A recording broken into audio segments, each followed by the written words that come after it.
Hey everyone! With 2.0 and PENACONY coming up in just a few days, I thought this kind of video could be interesting to some and maybe informative to others. I originally considered making it around New Year's, but I think doing it before 2.0 maybe is even better. This video will be divided up into a few sections. Polls, where I'll go over how my polls went in 1.x. Purchases, where I'll talk about what I spent in 1.x and the mileage I got. Performance, where I'll talk about how I did in the game's endgame content. Patches, where I'll talk about my favorite and least favorite patches of 1.x, and premonitions, where I'll talk about 2.0 and the future. So, without further ado, I'm Mr. of Hell, and this is my account checkpoint.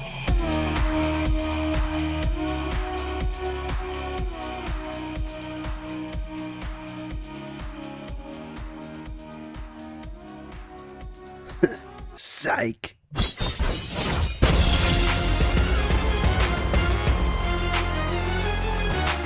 To preface this section, I've got a little bit of an announcement. I'm inept. I didn't back up my warp tracker data, so my pulls over 6 months ago have disappeared into the void.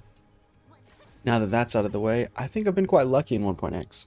Of the data I can see on the tracker, I've won 80% of my 550/50s and 100% of my 275/25s. I'm not 100% sure what came from what banner before that, so I don't really want to speak on that data. I do recognize though that my luck is kind of anomalous and probably contributes to me being able to be in such a good position Stellar Jade wise going into PENACONY.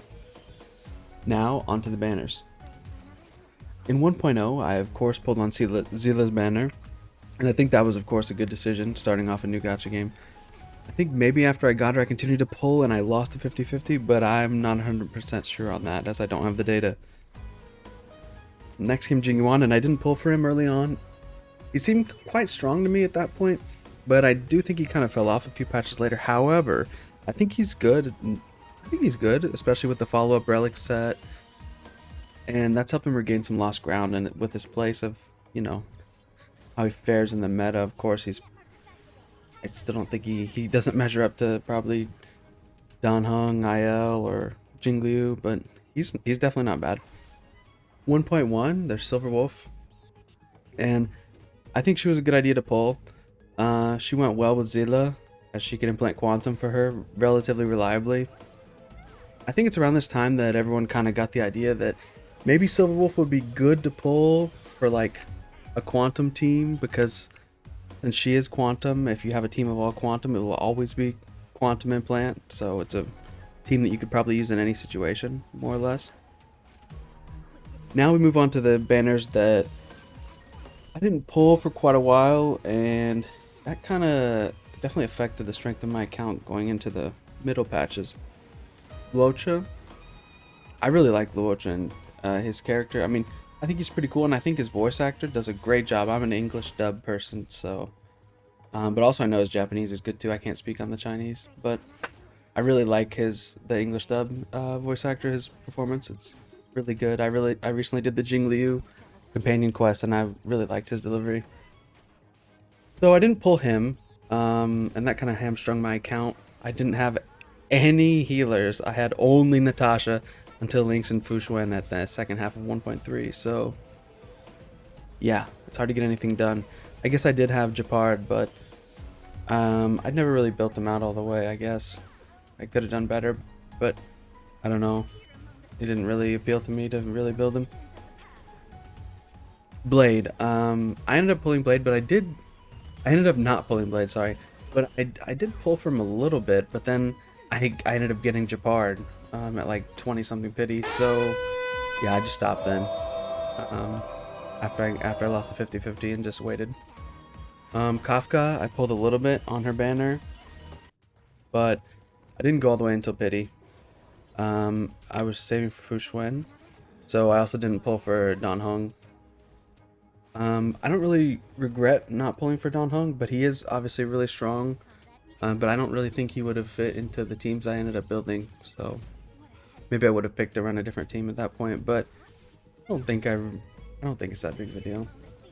Now, finally, at the second half of 1.3, two more pieces of the mono quantum puzzle fit into place with Fushuen and Lynx.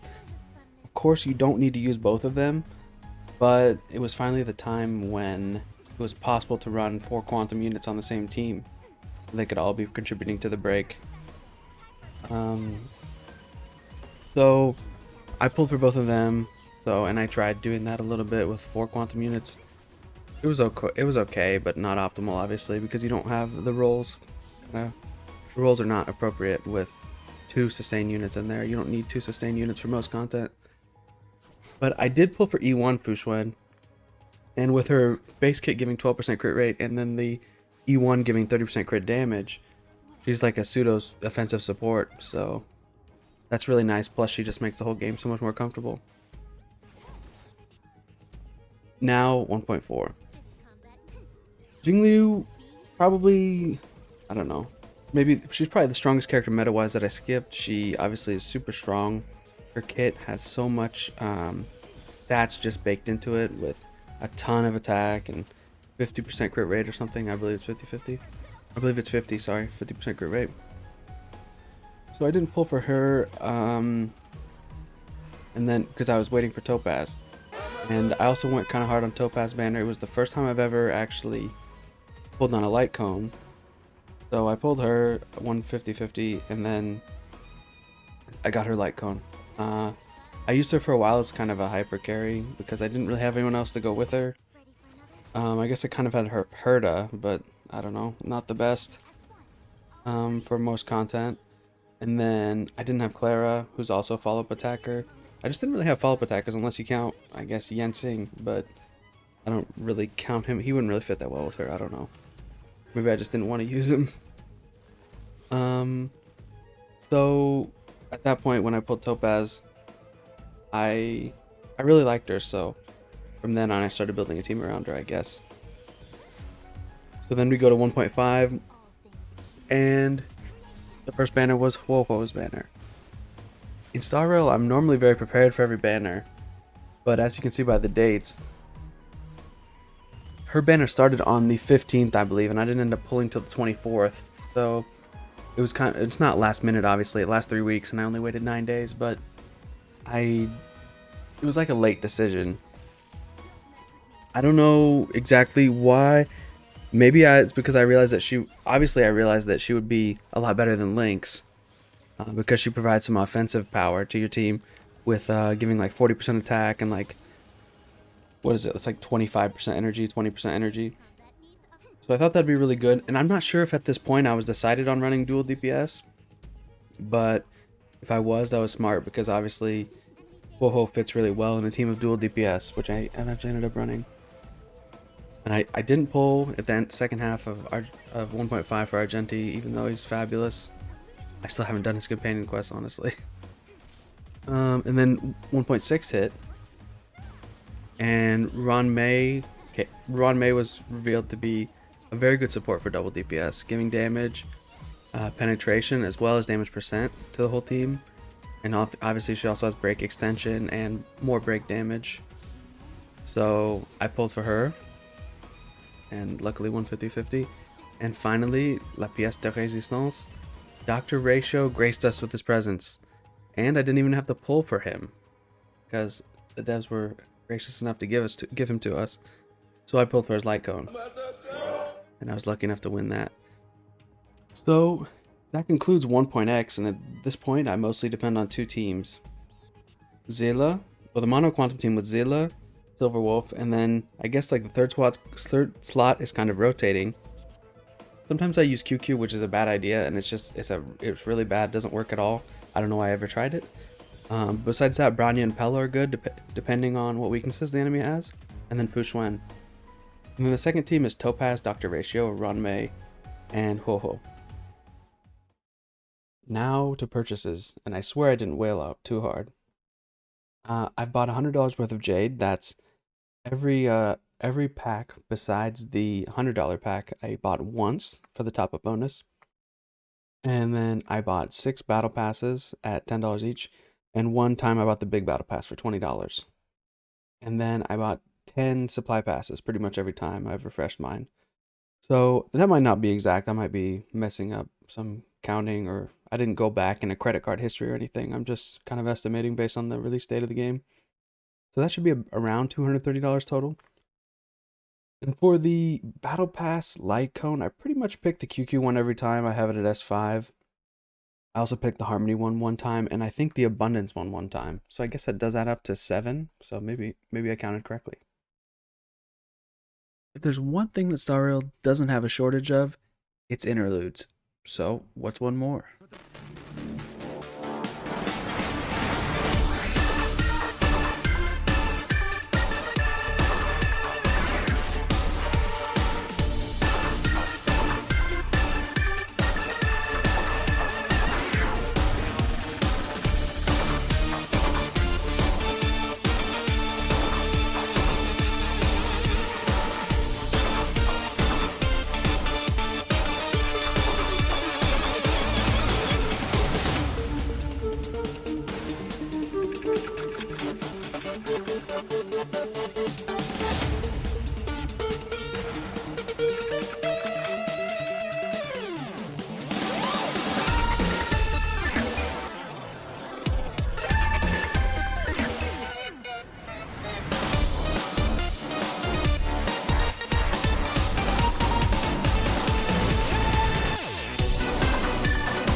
I'm not someone that tries too hard in MoC.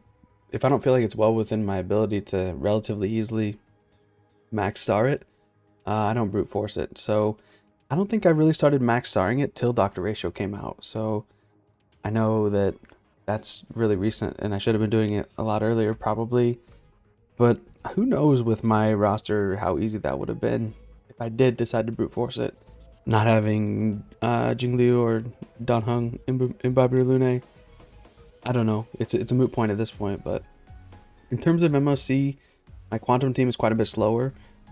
Sometimes, as I said earlier, I stupidly use QQ and try and make that work, but it should be Ronnie or Pella, basically, depending on the enemy's weaknesses. I have maxed out Pure Fiction the one time it popped up, but I don't know if I'll be able to do it as well next time. I mean, Herta kind of carried, but I don't have Himiko. And in terms of my two teams that I take there, the Mono Quantum team is really lacking compared to my Dr. Ratio and Topaz team.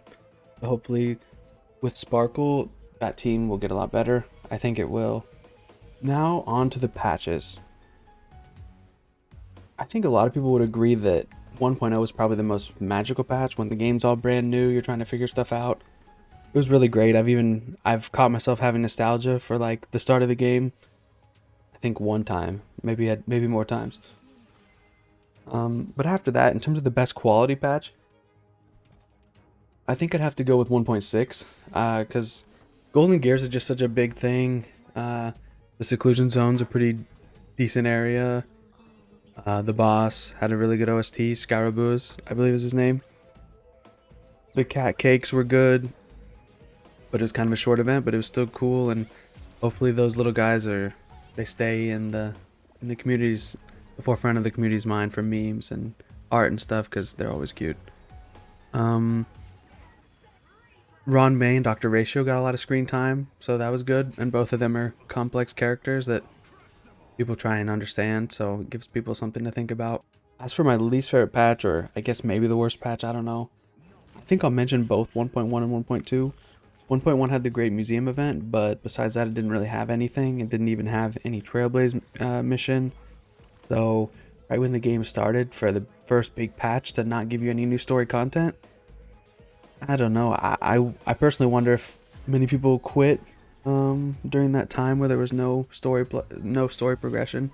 Some people really care about the story a lot and don't care about other things that the game has to offer. So it's just a question that I have for myself. And 1.2 did have some big story beats. Obviously, it went from Don Shu's betrayal, I think, up until after Fantilia. Besides that, the patch didn't really have anything.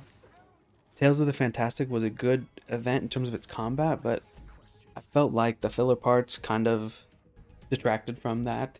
Uh, I don't know. There were some parts of it were funny, but I don't really care too much for that NPC that runs it. He's super wordy. It reminds me of, I don't know. It's just he doesn't talk as if he's in Star Rail.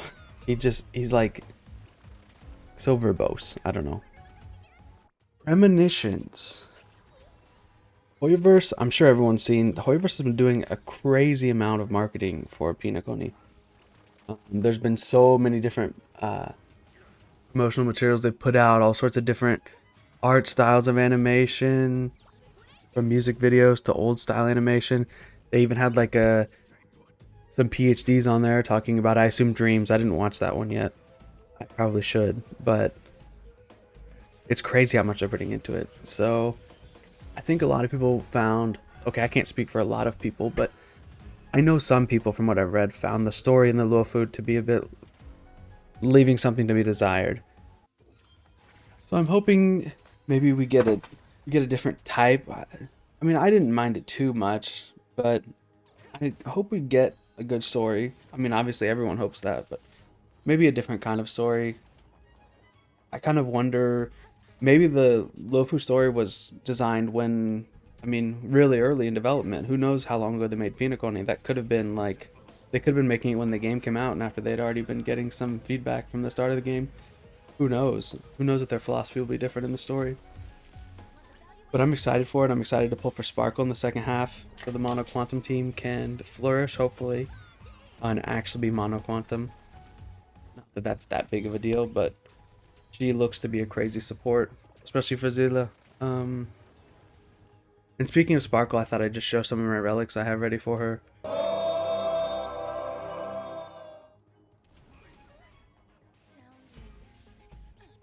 In terms of Black Swan, I mean, maybe I'll get her. I'll pull for the 4-star some, but I think I'm at like 40 pity. I don't know. I don't think I'll. I don't. If I get close to pity, I'll probably stop pulling. I don't have Kafka. I know that she can be good with just like a Queen of Fen. That'd be who I'd run, but I don't know. I'm not really decided on that. It's a very nice design, obviously. Her ult is very cool, especially the sound design on it. But I haven't decided. I don't think I'll pull. I've got to be frugal. An Acheron I haven't decided on, but she's based on Mei from Honkai Impact 3rd, so that's always a factor. Even though she doesn't look like her exactly that much, but she wouldn't be that bad to get because I'd be able to farm her relic set from one of the new areas in PENACONY, and those relics would also be good for Doctor Ratio. So maybe if I farm those early on in the patch, I guess I would have them ready for her, the extra ones that I don't use on Ratio. But I don't know. I might not even end up using that on Ratio because my relics for him are already okay. On to the secret categories. I know there's probably no one new to Star Rail watching this, but I just wanted to put a couple tips out there that I thought of when I was making this video. And especially I had a friend recently that was dealing with this, and I realized that it's pretty important for someone that maybe is returning to the game or new to it. They get to the places where they can farm good relics. So the two that I really recommend are the in Fixtural Garden. There's the follow-up set and the dot set. This one's really good because follow-up set, it's good on quite a few characters. Maybe a returning player would have a Jing Yuan that would really want the follow-up set. Maybe they got their free Doctor Ratio, obviously very useful to farm follow-up attack set for him. That's what I'm using, a 2-piece of it. Also the dot set is really good because the 2-piece is just attack. So in that way, it's just as good as the Musketeer set. That's literally exactly the same. So this is a really good set for if you have basically any follow-up user, which everyone does. Everyone has Doctor Ratio. Maybe if they don't want to use them, then maybe this isn't so good for them. But definitely for that reason, for your DPS, it's a good one to farm. And I would also recommend the Alchemy Commission for the HP and speed set. For your healers, I guess.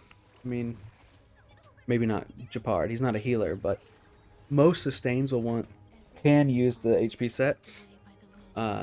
They can also use the speed set. So, I mean, if you're farming 2 sets at the same time, you can kill 2 birds with 1 stone. So that should allow you to get your supports geared faster.